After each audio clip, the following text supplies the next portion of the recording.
Hello, everyone, and welcome to today's Propmodo webinar. As always, I will be leading it. My name is Franco. I'm the editor and co-founder of Propmodo.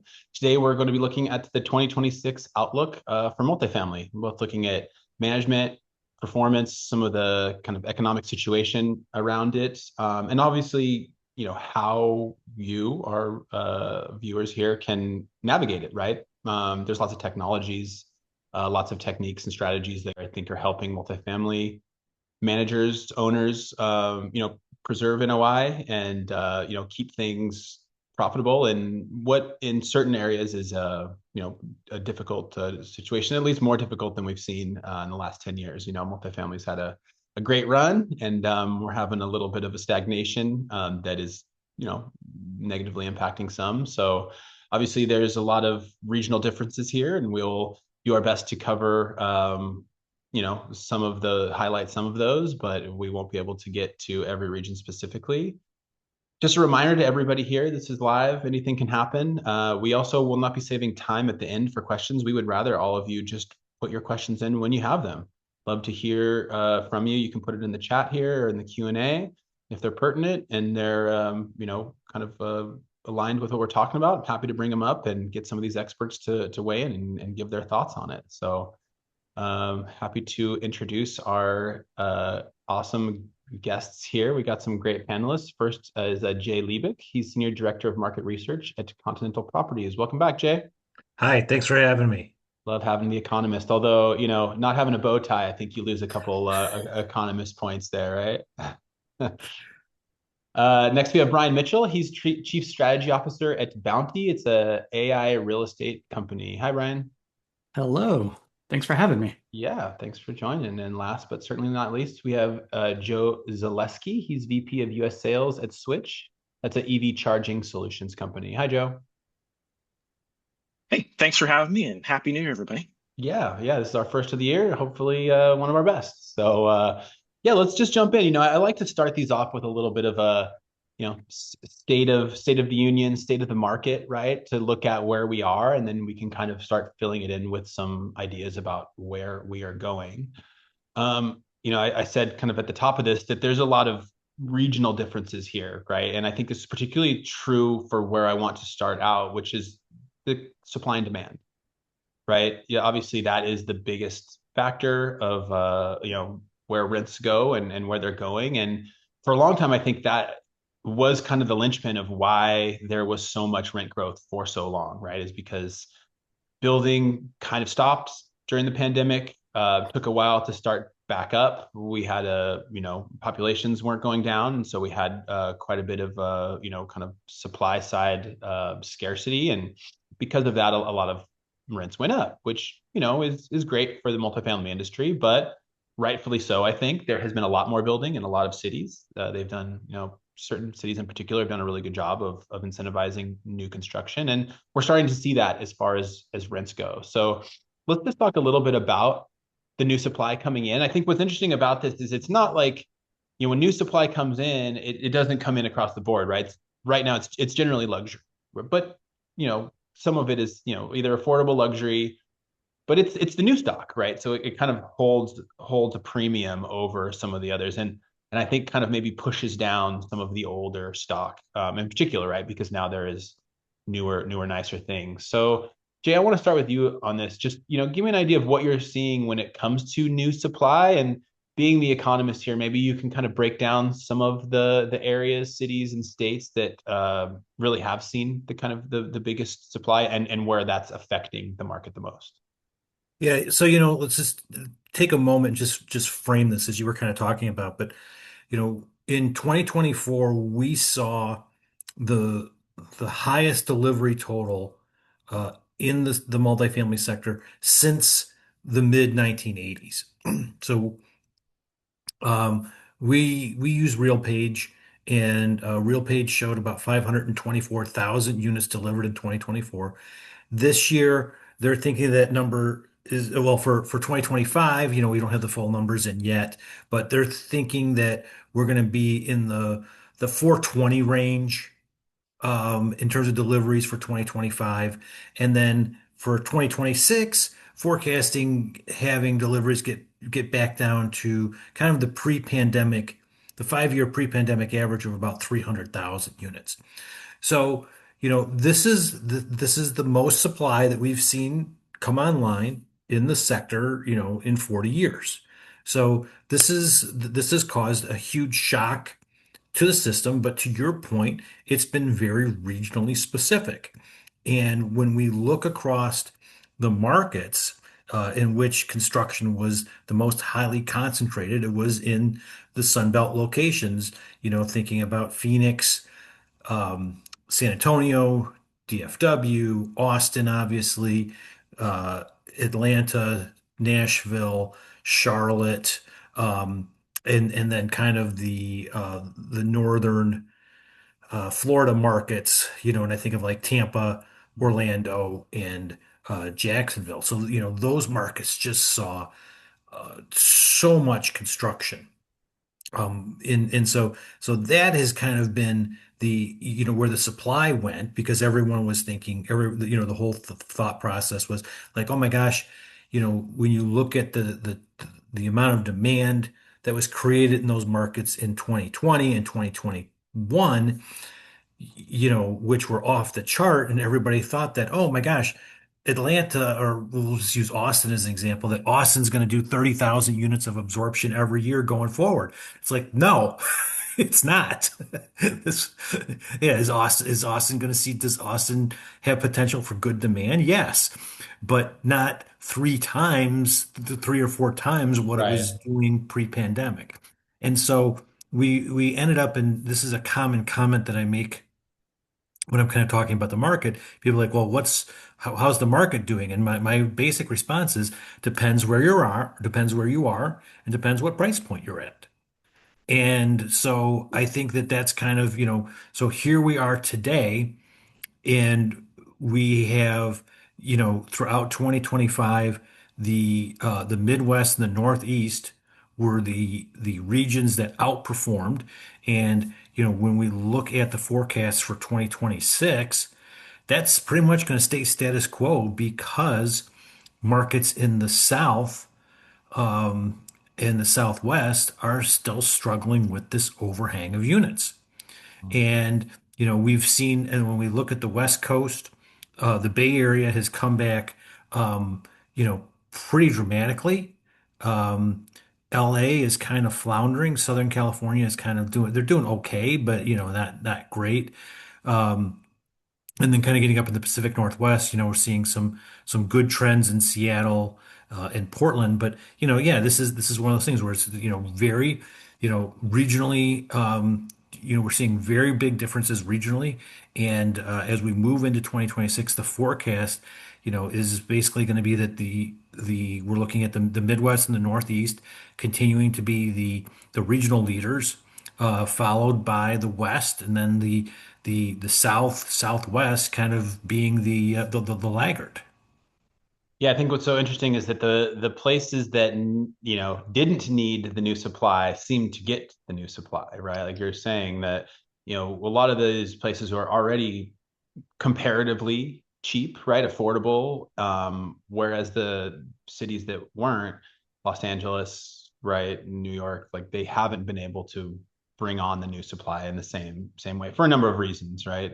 Political, geographic, all of those things. So I think we've Yes. seen there's more disparity now than maybe in the last 25 years because of that, as far as I can see, right? Is that we have cities that were already cheap, now they're even cheaper with a ton of new supply. Well, but they are and they aren't, though. I mean, we have seen a situation where, you know, and this is something that I try to point out to people, markets that 20 years ago were considered, inexpensive relative to, the upper Midwest or the Northeast. When you look at them today, even with the supply that has come online, because kind of to your point, because that you mentioned earlier, because the supply is all at the top end, rents are not as cheap as you think. I mean, you get a good deal somewhere?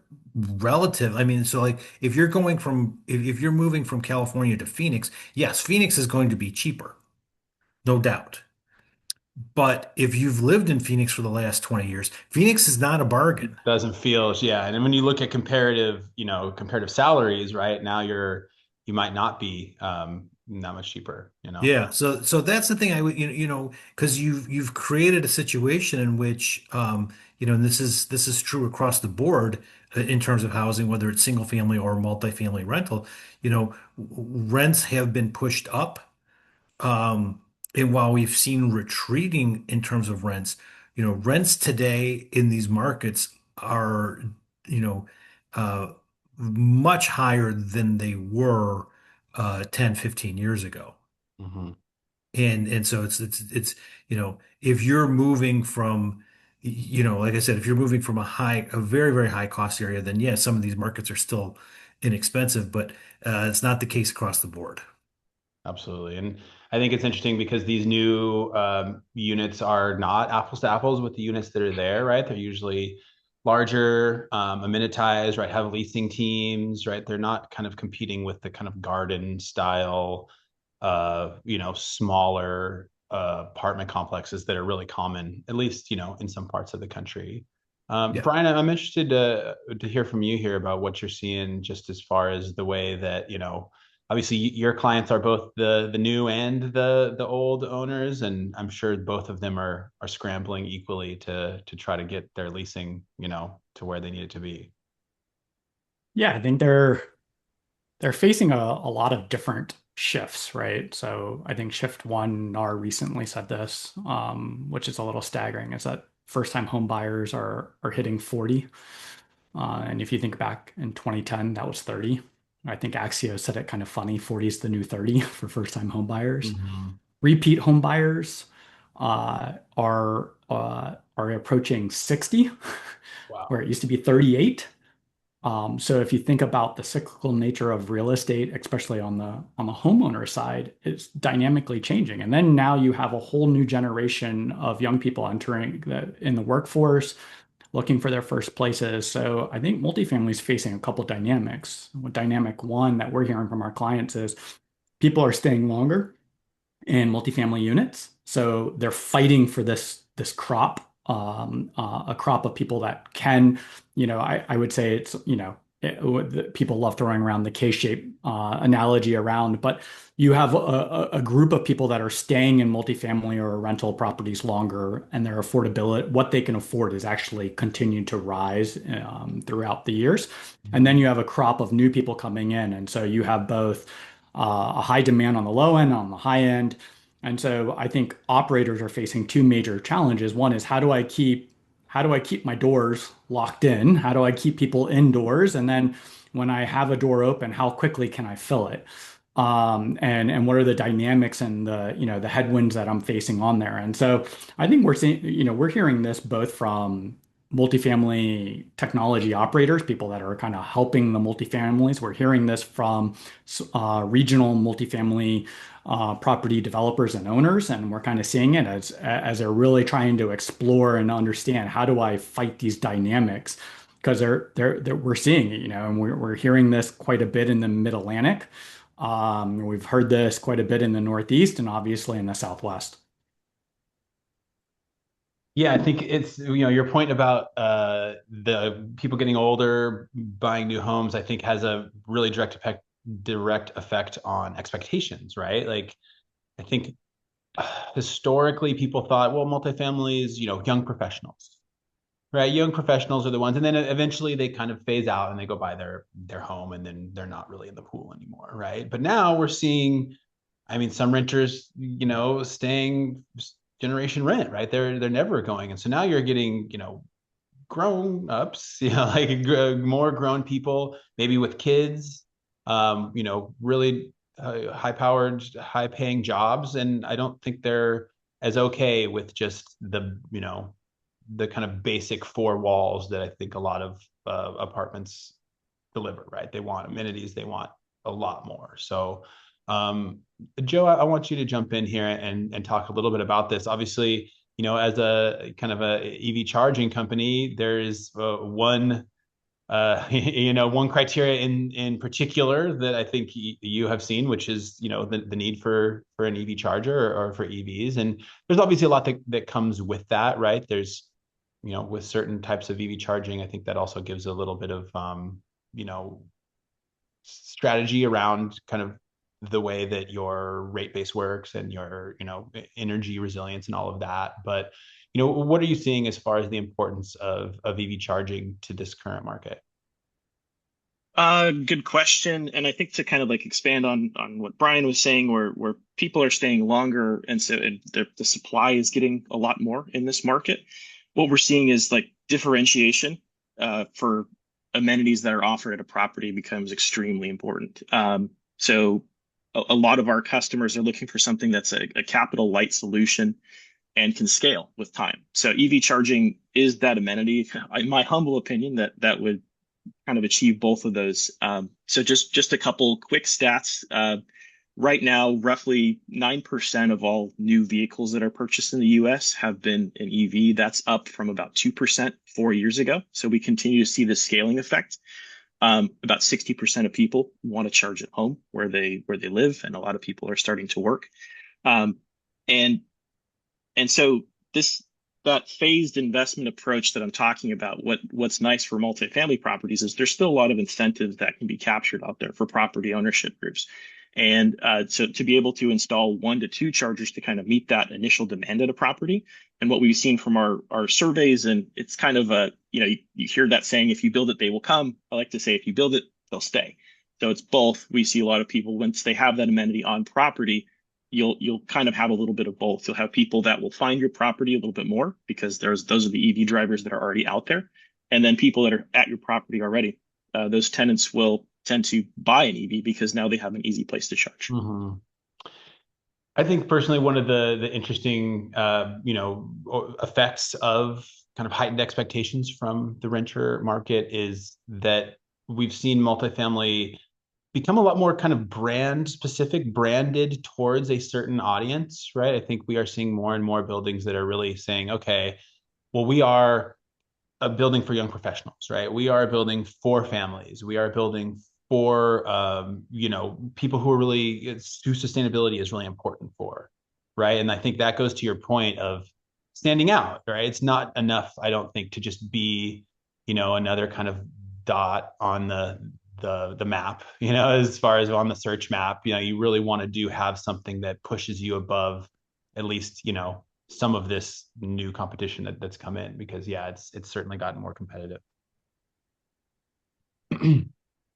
I think another piece of the economic situation that I want to address here is the cost pressure, right? I think from what I have heard from my interviews is that in a lot of places, rent isn't particularly going down precipitously. It's more that rent has leveled off and the costs have risen, right? And that's had a really tough impact on NOI. So there's certainly lots of cost pressures, but I'd kind of like to hear from you guys about some of them here, how this is maybe affecting the way that multifamily is, run, marketed, built, everything.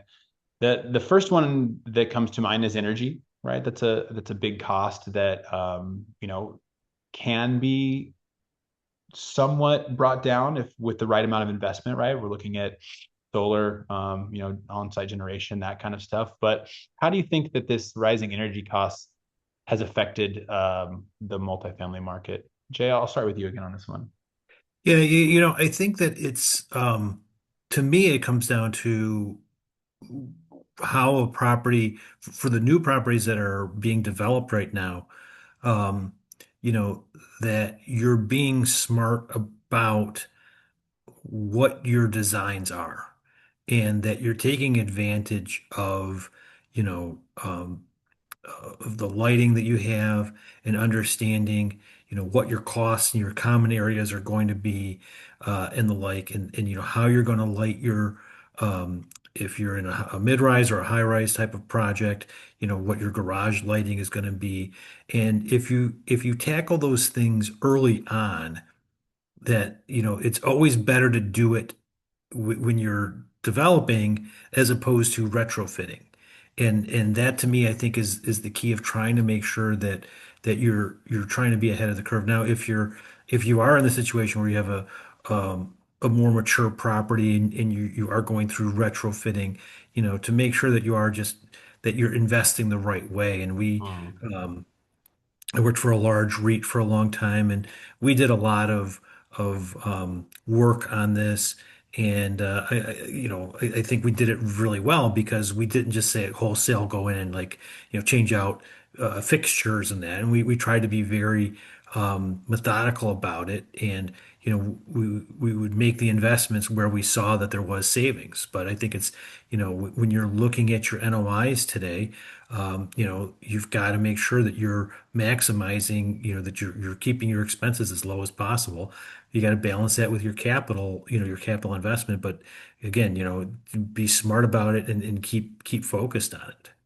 Yeah, I think that the slowdown in the sales of commercial buildings, I think has maybe helped in a weird way with this, right? Because now obviously most of these investments, it's just about how patient your capital is, right? Eventually they will pay off. And I think I've heard more and more owners saying, okay, well, we know we're going to be we're stuck in this property, right? We're parked here for a long time, so I think it makes sense for us to make these investments. The other thing that I think is really interesting is for a long time, multifamily didn't really have the same kind of pressures as far as energy prices went because they don't, the renters generally pay for the energy. There's very few of them that have kind of all included. But I think that renters have gotten a lot more sophisticated, and I think that owners have also gotten sophisticated. I see a lot more marketing material that says things like, 50, average energy savings is, $50 a month from our, you know, sustainable high tech, building. And I think that can kind of actually move the needle in a way. Maybe you can't charge more rent, but less turnover, right? To Joe's point, right? Getting people to stay a little bit longer or getting people in the door with this idea of, okay, well, I will actually have some savings from this. It's not just going to be, just the rent. Brian, I know you guys work a lot with, on the marketing side of things. What are you seeing as far as that goes, as far as telling the story of energy prices and energy savings? Yeah, I think it's what we're seeing from our clients directly is that they're marketing all sorts of different avenues and messaging. There is, you know, uh, being environmentally conscious can be both a selling point, but then can become a political conversation. So there's a lot of this threading of the needle that needs to take place on that. And so we see it a lot in the marketing, and marketing as a whole is, I think, changed a lot for multifamily in the last really back half of this year, and I would expect it to be a big thing for 26, which is how people continue to evolve the way they do marketing, whether that is evolving, showcasing how that they can help renters save money because of green features and functionality, how different avenues of conservation is being played into it, whether it is high tech amenities and features into the piece, or just introducing high tech capabilities into the renting experience. Obviously, yeah, we'll talk a lot about technology, and AI is everywhere, and I would expect to sprinkle along, but from a marketing perspective, we're seeing it all. And it really is regional, and it depends on who are they marketing to. If it's a luxury property, if it's a mid-tier property, it changes all of that, but we're starting to see a lot of that. Mm-hmm. And Joe, going with you here a little bit, like, you're not only dealing with the kind of energy costs, like the living cost, you're also looking at travel costs too, right? People are saying, oh, well, maybe I could save a little bit, right? A smart charger that can charge overnight when the rates are better, or, maybe solar on the roof that helps bring down those costs a little bit. What are you seeing as far as the connection between energy cost and just how the multifamily industry is adapting to it? It's been interesting over the course of the last few years. Like EV charging has been almost that Trojan horse to a lot of this smarter building energy management piece because I mean EVs they take up you're basically every time you install a level 2 charger on a property, think of it as putting another dryer port on there. That's kind of the energy that's getting used. So you have, let's just say 10 chargers at a property that's using a significant amount of energy. So now you run into a scenario where if you have a high level of adoption, those vehicles could almost potentially be using more energy than the building itself, especially at peak times. So it pushes you into demand charges, a lot of these other things. And as energy rates become more and more of a concern, like I said, it's not only crucial to monitor those loads on the vehicle, but also the building itself, just to make sure that you're having those savings and realizing it. So what we try to offer here is a kind of a two-pronged approach where we offer that an open ecosystem for those vehicles. We can monitor the charge, throttle it down in times of high demand, and then at night when the rates are lower, make sure the vehicles are fully charged. And then also make sure that the technology is open and integrated with other amenities that are on the property too. So I know Jay had mentioned, hey, LED lighting, you have a lot of these other prop tech pieces that are going into the property. If you have kind of a disjointed system that's not all talking to each other, it's really hard for a property manager to get a really good hold on what this is costing them and how they can do a true energy savings. Mm-hmm. Yeah, and then you start to get into it, this now being a complicated message to tell, right? It's not just It becomes a lot harder to sell at that point. Yeah, it's like, hey, you only have a go second. Look at 20 different things, right? Yeah, yeah, you only have they're browsing through 100 different properties. You only have their attention for a second. Are you really gonna be able to make this case for, okay, you're gonna save money? It's, EV, it becomes complicated, certainly. Another kind of cost pressure that I want to make sure to bring up here is insurance. Uh, Again, this is very regional, but certain places that have wildfire risk, kind of sea level rise risk, earthquake risk, they're seeing big jumps in insurance costs, and I think that's become difficult for a lot of multifamily operators. I think some have even pulled out of certain regions. Obviously, it's really hard. There's not much you can do to get around this, but there is some things, right? And so, what are some of the ways that maybe multifamily owners can try to navigate insurance costs, right? And try to make their buildings just a little bit easier to insure, right? And maybe contain it, right? I think there's nothing you can do about the rate increases that have happened, but hopefully, keep a lid on it to where, if you draw a straight line through some of these cost increases, it's going to be detrimental, right? If we keep going up the way we are. Brian, I'll start with you on this one.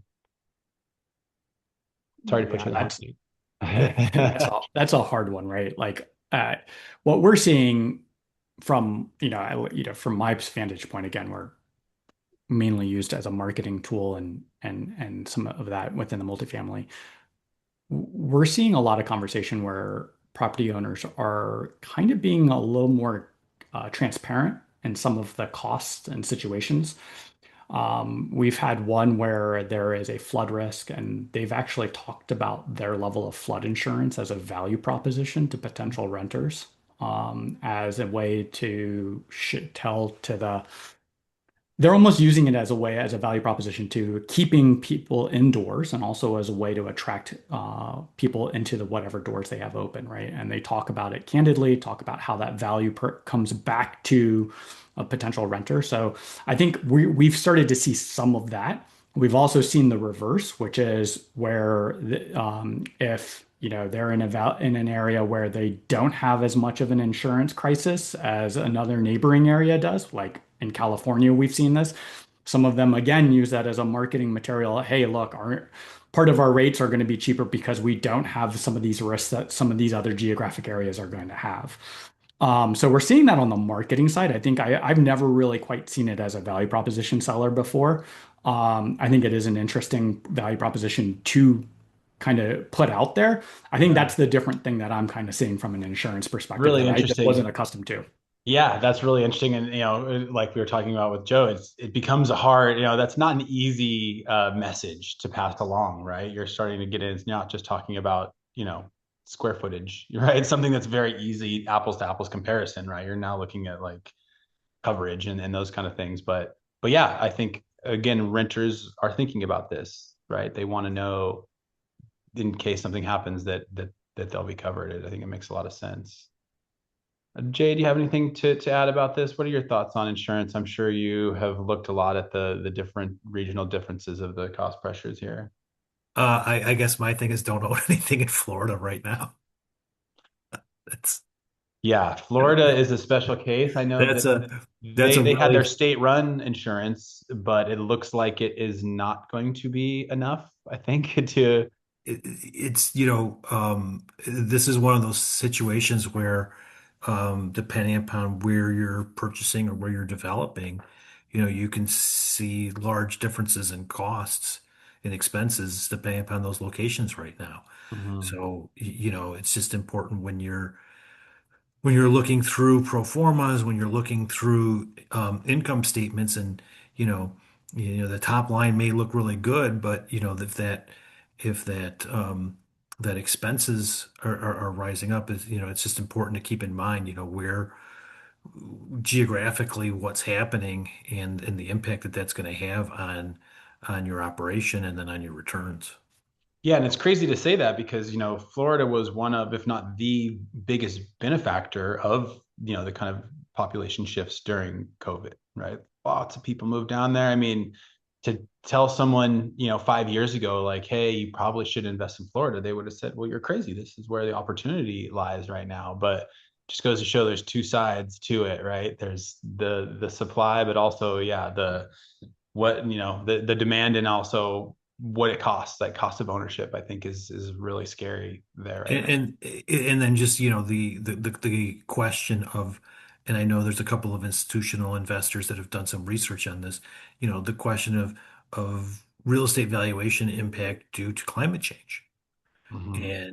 And whether you're talking about LA in terms of fire risk, or you're talking about Florida in terms of hurricane risk, or North Carolina in terms of hurricane risk, um, it's important from an investment standpoint to really understand that. And I think, in today's world, probably more than ever than ever before.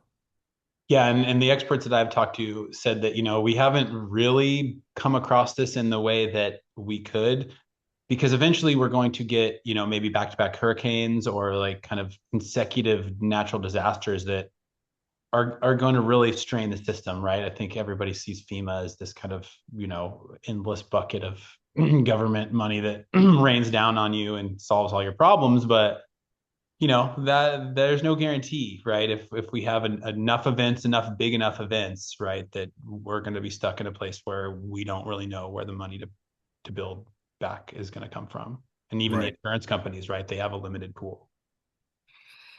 Exactly. Joe, you have anything to add here about insurance and the kind of the state of the multifamily? I know it's a tricky one. It's a little bit of a stretch, but I would say that like a lot of my recommendation to anybody that's looking to install EV charging is just to make sure you have professionally managed EV infrastructure. It kind of just reduces that perceived risk of an ad hoc install or just putting in a lot of different pieces and parts to it. So it helps with any insurance aggregator just to say like, here's our centralized solution. This is a known technology provider, and here's all the certifications. So basically, just hire somebody that knows what they're doing. Yeah, and then on the larger kind of energy infrastructure side, right? I know that's a generally a lot of older buildings would build their all of their energy stuff from the ground floor, sometimes even in the basement. And now all of that is just getting put up. I think Florida by code now it has to be, second story or higher, just because if there's a flood, you still want power to work in the building. And so that's obviously investment by a lot of building owners there that needs to happen. Well, great. I would love to transition a little bit now to kind of talk about some of the ways that technology is impacting the kind of way the multifamily industry is running. Obviously, all of the kind of things we talked about just now, we're gonna play into that. First, I just want to talk about the general management, right? And it was funny when we were looking at this. I kind of thought, well, AI is a trend that we should certainly talk about, but it has become such an integral part of all of this that it's now just a through line, right? I don't think it's enough to kind of parcel it out as its own little thing. So, how is automation powered by AI slash, other technologies kind of helping navigate what is a harder, a little bit of a harder industry for the multifamily. Joe, I won't start with you with this one. I haven't started with you yet, so I'll put you on the hot seat. And when you see this kind of building management, how is the technology coming in and really helping make this a little bit less of a pull for multifamily operators that are already a little strained when it comes to their NOI? It's a lot more hands off. So we're utilizing AI in a number of different ways, namely for just help, driver and on-site support. So we've utilized a lot of those systems to help reduce ticket times, just kind of help drivers get back up and running. I would say the other piece I would add on the technology side is just overall, let's call it like prop tech fatigue on site. And what I mean by that is you just have, residents and a lot of property managers, they just have too many apps, too many things that are on their site that people have to use and utilize. And those solutions just aren't talking to each other. So the danger there is that you've got just somebody that's just, I don't want to stay here. I've got to learn too many things and install too many apps. So what we try to do is not become a burden on that property. We try to integrate with other apps that are out there, and I think that's truly a lot of the future state of EV and this the more broadly the prop tech industry that's out there. The other thing that we don't subscribe to is just having a closed ecosystem on our charger technology. So we subscribe to what's called the Open Charge Point Protocol, which essentially means that uh, our charger, you can think of it like a cell phone store. You can walk in, you can pick your piece of hardware, you can put your software on that. So in the event that that software goes away tomorrow, you don't have a stranded asset on site. So Yeah, and I think that's a larger piece of the kind of prop tech universe here is that we are finally starting to see more and more of these management systems be more open, right? Have a larger partner ecosystem. That I think is helpful for. I think there is still a ways to go, but I think it has been helpful, especially because a lot of this AI has given, very unique kind of solutions that maybe the big, BMS companies and property management software companies didn't have, right? And so being able to have something specifically for EV charging, for example, or specifically for leasing, I think is really interesting that it can plug in a way that makes it seamless. I think you're 100% right on with that. it's The the fatigue, reducing friction piece. I mean, yeah, and the to fatigue is use the real, Silicon right? Valley speak. Right. So Like every time a pilot fails, that owner is less likely to try something new, right? It's like, oh man, again with this, we gotta, we're doing fine without all of these bells and whistles. Do we really need them? But I think in the end, it's hard. You can't keep up with the competition unless you really are adopting some of these new technologies.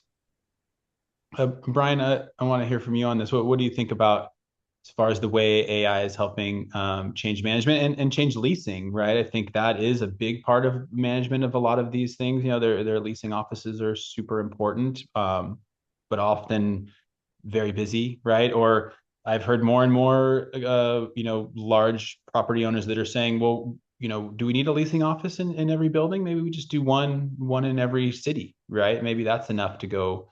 We have doors that can open automatically for people. Self-guided tours are getting more and more popular. So, what are you seeing as far as the way technology is changing the way that these buildings are run?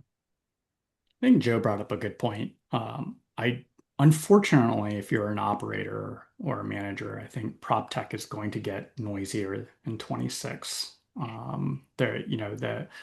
The unfortunate like throughput of AI is that it enables people to build much faster than ever before. So highly niche little solutions and problems that people are facing in a multifamily are going to have solutions that address those little things.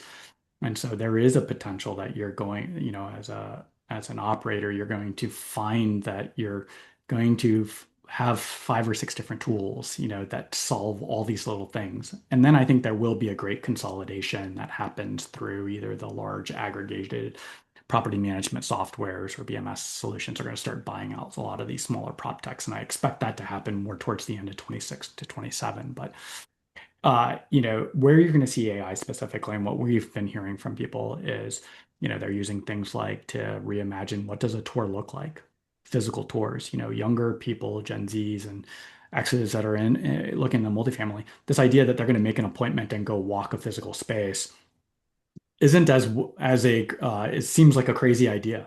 If I think about I'm on the older side of this now, and I realize I'm part of the aging community now, looking at I wouldn't buy a place without first walking it. Now there's a whole generation that would never rent a place walking it first, right? So how do you accommodate that different kind of mindset of buying and renting? And what are the tools that enable that? So there's a lot of these different things that are going to happen. You're seeing AI come in around predictive analytics, helping people to understand based on rents and usage, likelihood of renewals, and being able to help you understand and manage what doors will open up and not open up. Whereas that was a little bit much of a like my finger and put it up in the air and trying to guess where that was going to fall. You have AI analytics really propelling there. You also have people that are on the low end of the operating side that haven't been investing in property management software solutions that are still doing things in a little bit more archaic way. There are solutions coming in that are going to automate a lot of things for them without having to necessarily go into one of the bigger facility management software solution suites. So I think unfortunately for operators, prop tech is going to get super noisy probably this Mm-hmm. year. Rates coming down. If you think about what industries haven't really been attacked in the last 2 years, prop tech has been one of those places a lot of people have been on the sidelines.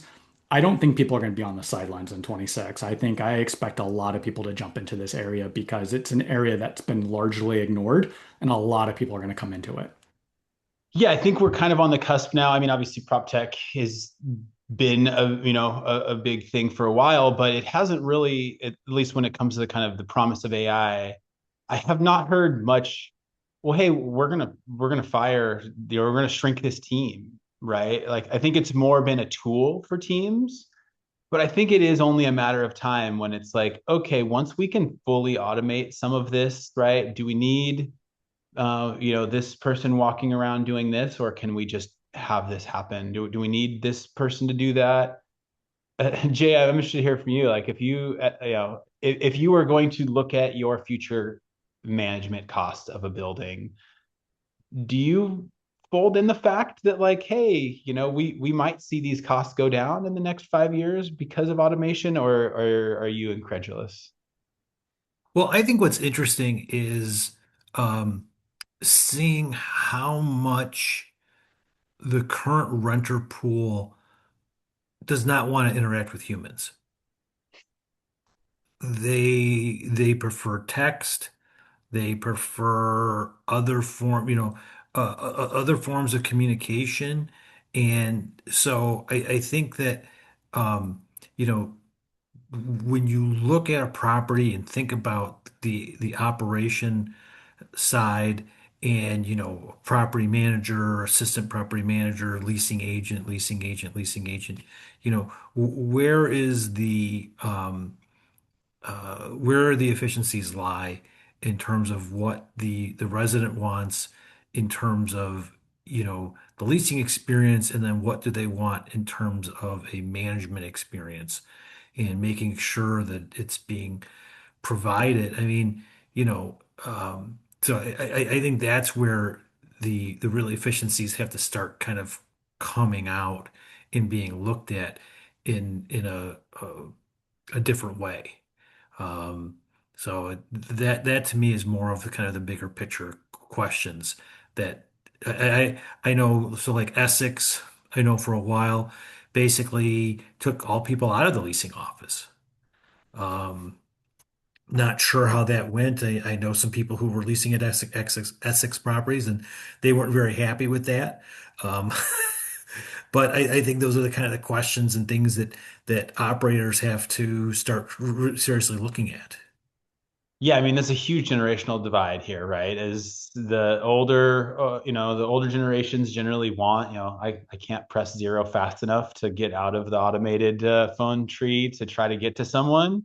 Whereas the younger generation, I mean, they grew up with the tools, and also, AI has come a long way. Most of these property management softwares have AI answer the phone, AI triage the texts, right? To help. Obviously, you still want a human to jump in at some point, but eventually maybe not, right? If it's basic tasks, basic answering questions when it comes to leasing, right? Someone told me that like a certain pretty high, over 20% of their job was people asking what's the square footage. It's like it's right there in the listing, but like that's just what you do, right? And Right. so I've it's interesting because it's not like you can just say I heard this our last webinar we had someone from Graystar on, and they had said, well, there's no way we would ever take leasing agents out, right? That's a huge sales touch point. When you come in, we don't just want to give you a number to come in the door. We want our leasing agent to try to sell it to you, right? To follow up, to do all the work of the sales. But he also quickly said, like, but we also recognize that a lot of the younger generation, that's a negative in their perspective. Like you say, they just don't want to have that sales agent come and try to sell them, right? They're like, okay, Right.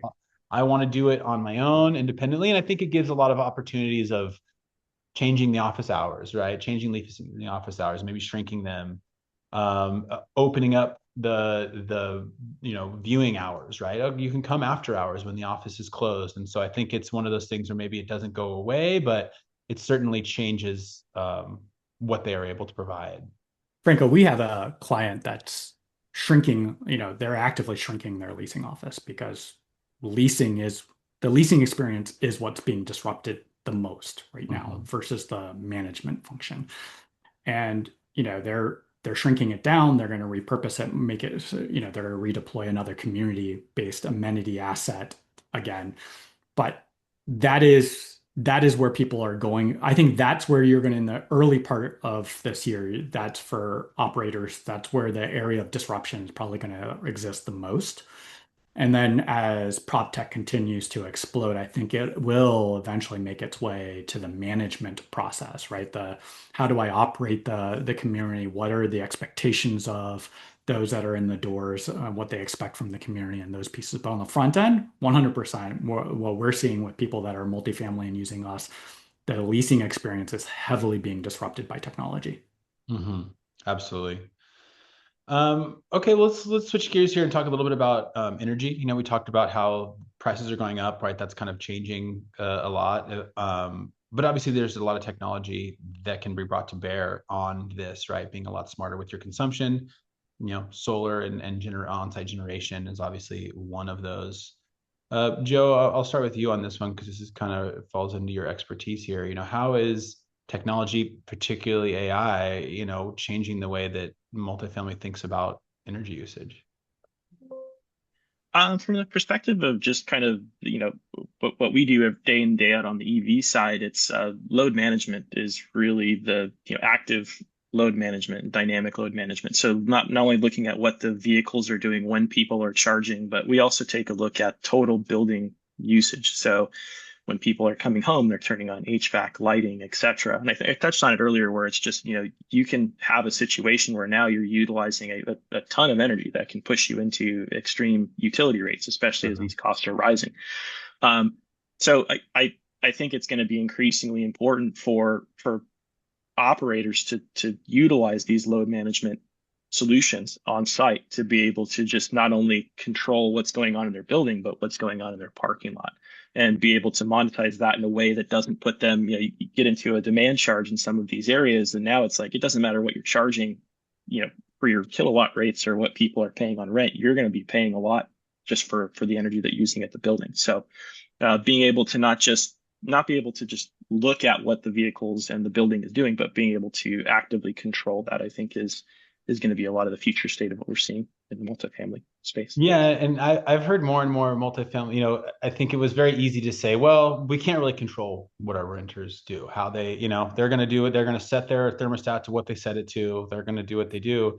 But I think a lot more have kind of understood, like, well, there is some psychological kind of games we can play. There is some nudging that can be done. You incentivize it. I mean, like if you, that's why utilities do what they do as well. I mean, the rates are lower at night for a reason. They can Right. generate more electricity. There's less demand. So you do that just through a lot of dynamic pricing. If it's too expensive, I mean, when gas becomes too expensive, people fill up their vehicles less, or they decide very carefully where they're going to drive and what they do. When it's cheaper, it's like, let's get in the car and just go. Mhm. So I think through a lot of that price control and energy control at the site level, that will be extremely helpful for operators. Yeah, absolutely. And I think there's even without the kind of economic pressure, I think there's other pressures that buttons to push. One that I have seen is this kind of giving a baseline, right? Showing people where they are, like, oh, hey, you're using a little more energy than most. Like, here's the carbon output of your extra energy use, right? And I wouldn't say shame, but I think there's a part of this kind of the village saying, oh, maybe this is something that you could change. Like we can't make you, we won't, it won't change anything like that, but just so you're using quite a bit more power than others. Jay, when you look at the kind of energy landscape, how do you think that this is gonna, that maybe different management techniques, different technologies can help change the rising, cost of energy here? This is where I think you also have to start thinking about the impact of the smart home and the ability Like of in unit smart home tech. in-unit smart home devices and overrides. And Mhm. I hate to say this because this is definitely kind of 1984-ish, but like, you know, monitoring individual units in terms of, it was interesting because when I started in the industry is when separate metering really started to come into the forefront. Previous to that, and utilities were typically always included.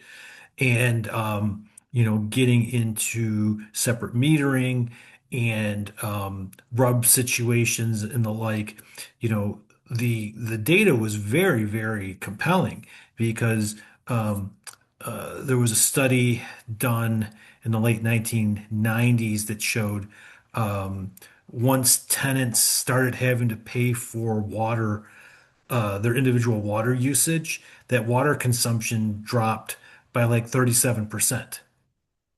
So people stopped taking 20-minute showers or, different habits. And as an economist, that's the kind of thing you love. You're like, oh, Mhm. yes, obviously people's consumption Economic theory in action. yeah, exactly is impacted by the cost. And so, but I think that maybe the further pushing of that into the the smart unit technology, and either or programming in. It was interesting. I had a Nest thermostat in my house that I had in Arizona, and there was a setting that we could use, and we did use it. Like, if we left the house, it detected that our phones had left the house, it would let the air condition, the air conditioning temperature would change and the like. And so, I mean, I think that maybe that those types of pushing that smart technology in unit more could be a way to try to maximize that even more.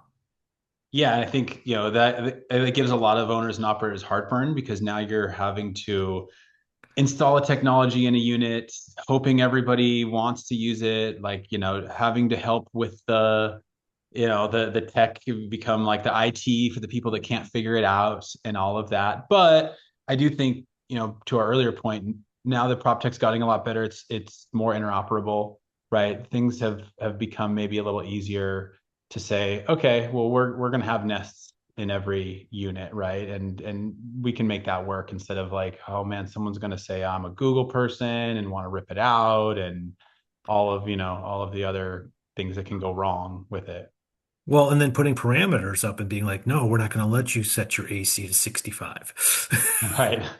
Right. Yeah. And, there's pushback to that. I remember, they had a heat wave in Texas and, ERCOT did that and it was like outrage, right? How dare you? But I do think that there are some ways to do it, opt in, opt out kind of things. I think a lot of people are okay with it, as long as they kind of understand the importance of it. And, obviously nobody wants power outages and wants the rent to go up because they're in a new rate structure now because everybody is using too much. So yeah, it does become like, again, it's a hard messaging, but I think one that is probably worth the time, right? To kind of inform the renters about.